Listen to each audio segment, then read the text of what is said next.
Bueno, ¿qué tal chicos? En este video vamos a ver una base para un conjunto generador.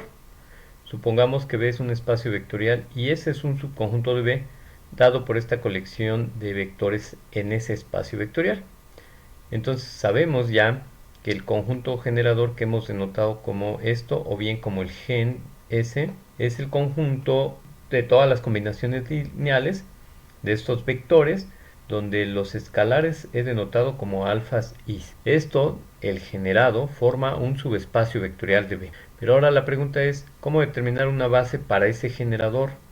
¿Y cuál va a ser su dimensión? Bueno, su dimensión no puede ser más grande de entrada que el número n, sí, que es la cantidad de vectores que tenemos en esta colección. Pues bien, será el subconjunto más grande de S que sea linealmente independiente. Sea S el conjunto formado por el vector 1, 2, 3. Veamos un ejemplo en R3, menos 1, 4, 5, 3, 0, 1. ¿Sí? Este es un subconjunto de R3. Para determinar una base para este conjunto, para el generado de este conjunto, entonces necesito ver cuántos vectores son linealmente independientes. Observen que si tomo cualquier par de ellos, nada más de manera visual vemos que ningún par son paralelos. Es decir, si yo tomo este vector, vamos a llamarle B1, este B2 y a este B3. Si yo tomo B1 con B2, no son paralelos. Lo mismo ocurre con B1 con B3, no son paralelos. Y B2 con B3 no son paralelos.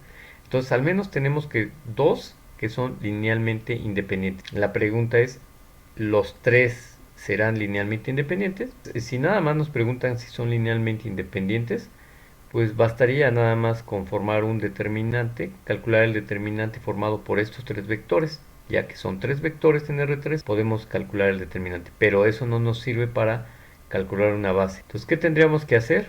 Bueno, podríamos proceder de la siguiente manera. Tendríamos que formar una combinación lineal con estos tres vectores, alfa 2, B2, más alfa 3, B3, igualado al neutro, en este caso, de R3. Podemos ver a B1 como un vector vertical, es decir, 1, 2, 3, más alfa 2 con menos 1, 4 y 5, y alfa 3 con el siguiente vector 3, 0 y 1, y esto igualado al neutro de R3. Recuerden que esta es una forma vectorial de un sistema lineal de ecuaciones, ¿recuerdan? Entonces podemos pasar directamente a la forma aumentada de la matriz de ese sistema lineal de ecuaciones, que sería 1, 2, 3, menos 1, 4, 5, 3, 0, 1, aumentado con 0, pero como los ceros no se van a mover, pues, simplemente no los aumento. Entonces, si aplico Gauss-Jordan, llego a la siguiente expresión: 1, 0, 2, 0, 1, menos 1, 0, 0, 0. ¿Qué significa esto? Bueno, que el sistema lineal de ecuaciones de soluciones infinitas.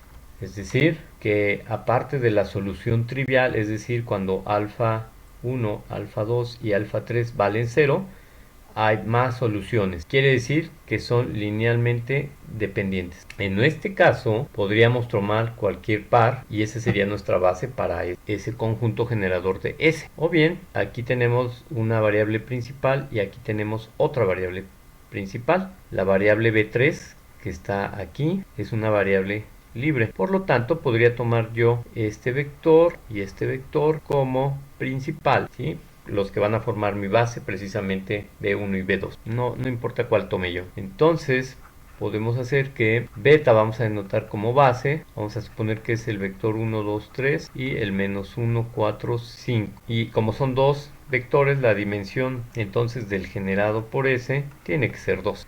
Me gustaría hacer un paréntesis aquí y aclarar lo siguiente. Si nosotros recordamos el espacio fila y columna de una matriz, podemos precisamente analizarlos de esta manera. Aquí tenemos como decimos, aquí tenemos nuestras variables principales. Entonces me remito a la matriz original, que son estas dos columnas. Entonces estas las tomo como bases para ese espacio columna, porque ahora estos vectores están vistos como columnas. O bien, si yo paso al espacio fila, tengo que transponer esta matriz. Si transpongo esta matriz, queda de la manera siguiente.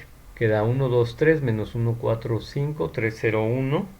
Y aplicando Gauss-Jordan, Llego a la siguiente expresión: 0, 1, 0, 1 tercio, 0, 1, 4 tercios, 0, 0, 0. Ahora sí, estas dos matrices son equivalentes por filas. Por lo tanto, puedo tomar yo como base esta fila no nula y esta otra fila no nula, y generan en teoría lo mismo que generan los tres, o inclusive que generan cualquier par de estos, ¿sí? Es decir, yo puedo tomar como base estos dos o múltiplos de estos. Si no quiero trabajar con racionales, puedo multiplicar todo este vector por 3. Entonces multipliquemos por 3, me va a quedar 3, 0, 1, y el otro sería 0, 3, 4. Esa sería una base que genera el mismo plano, porque son dos vectores. Entonces genera el mismo plano en R3 como lo genera, vamos a llamarle beta 1, al generado por 1, 2, 3, menos 1, 4, 5. Bueno, ¿y cómo sé que genera el mismo plano? Bueno, cualquier elemento de beta 1 debe poder ponerse como combinación lineal de los elementos en beta, y viceversa.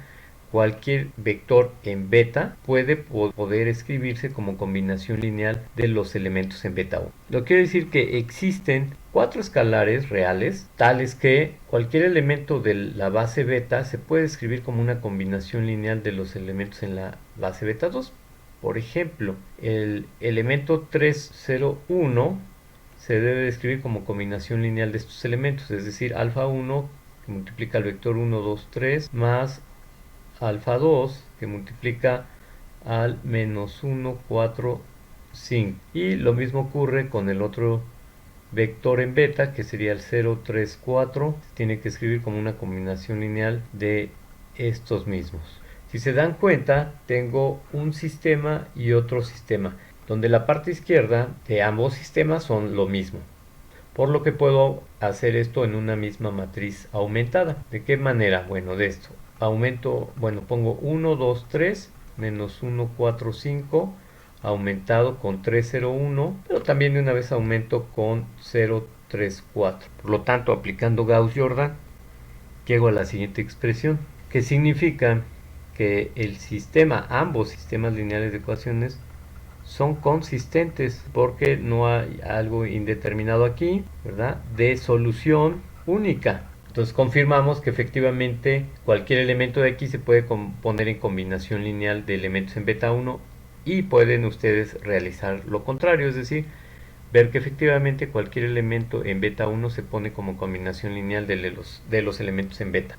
Ahora veamos un ejemplo en el espacio de matrices cuadradas de orden 2, y tenemos ahora este 2, 5, menos 2, menos 2. Ahora vamos a llamarle este B1, B2, B3, B4.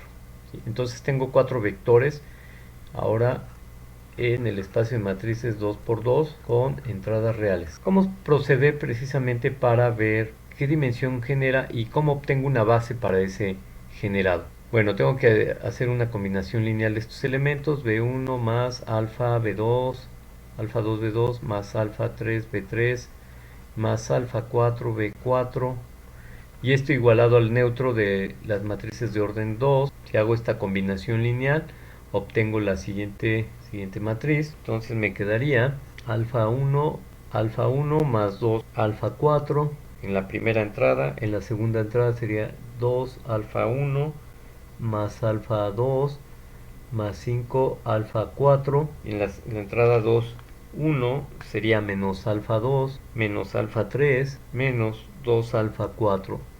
Y en la última entrada, en la 2, 2, sería menos 2 alfa 3 menos 2 alfa 4. Y cada una de estas igual a 0, por lo que voy a obtener un sistema de 4 por 4. Yo puedo pasar de manera directa al sistema, es decir, voy a obtener un sistema de tamaño 4 por 4. Alfa 1, alfa 2, alfa 3, alfa 4. Entonces me queda más 2 alfa 4 igualado con 0. La primera entrada con la primera entrada. Y luego 2 alfa 1 más alfa 2 más 5 alfa 4 igualado con 0. Luego menos alfa 2 menos alfa 3 menos 2 alfa 4 igualada con 0. Y finalmente menos 2 alfa 3 menos 2 alfa 4 igualada con 0. Entonces la matriz aumentada sería 1, 0, 0, 2, aumentada con 0, toda la parte aumentada de 0, así que no la pongo.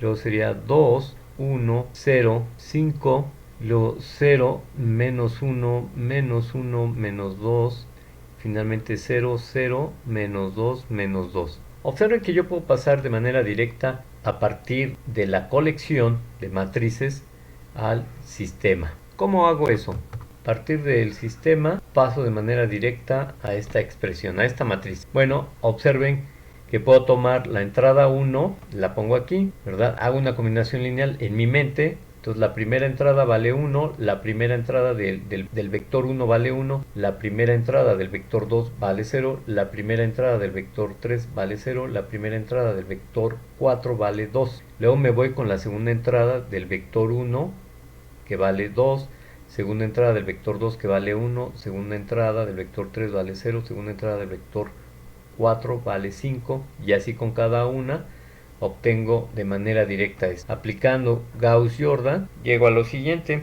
1, 0, 0, 2, 0, 1, 0, 1 y 0, 0, 1, 1 y la última fila es de ceros. ¿Qué significa esto? Si se dan cuenta, esta sería B1, este sería B2, este sería B3. Observen que son las entradas 1, 2, 0, 0. Si las despliego, sería el vector 1, y acá sería 0, 1, menos 1, 0, 0, 1, menos 1, 0. Y aquí sería 0, 0, menos 1, menos 2, 0, 0, y así con el otro. Entonces, el espacio columna es el que me interesa ver. Tengo aquí mis pivotes principales, es decir, el vector 1, vector 2 y vector 3. Estos son principales. Y el vector 4 es un vector libre.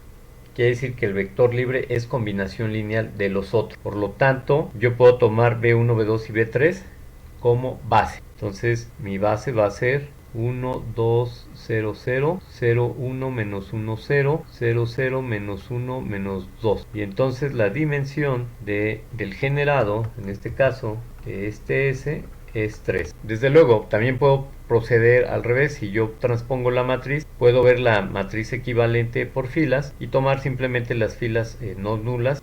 Me gustaría hacer un paréntesis aquí y aclarar ciertas cosas. Los espacios de dimensión finita que conocemos son los siguientes. Por ejemplo, Rn, el espacio de polinomios de grado menor o igual que n, y hasta el momento las matrices de tamaño m por n con entradas reales. ¿Cuál es la dimensión de Rn?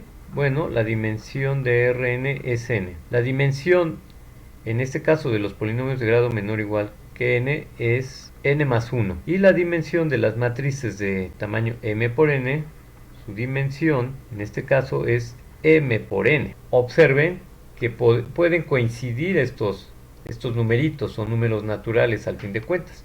Por ejemplo, R4 podríamos verlo como algo parecido a los polinomios de grado menor o igual que 3, o bien las matrices de tamaño 2 por 2. Por ejemplo, R5 lo podría yo ver algo parecido como los polinomios de grado menor o igual que 4, o bien las matrices de tamaño 1 por 5, o bien las matrices de tamaño 5 por 1, etcétera. Abusando precisamente de esto, digamos que tienen la misma forma. Vamos a dejarlo en esos términos.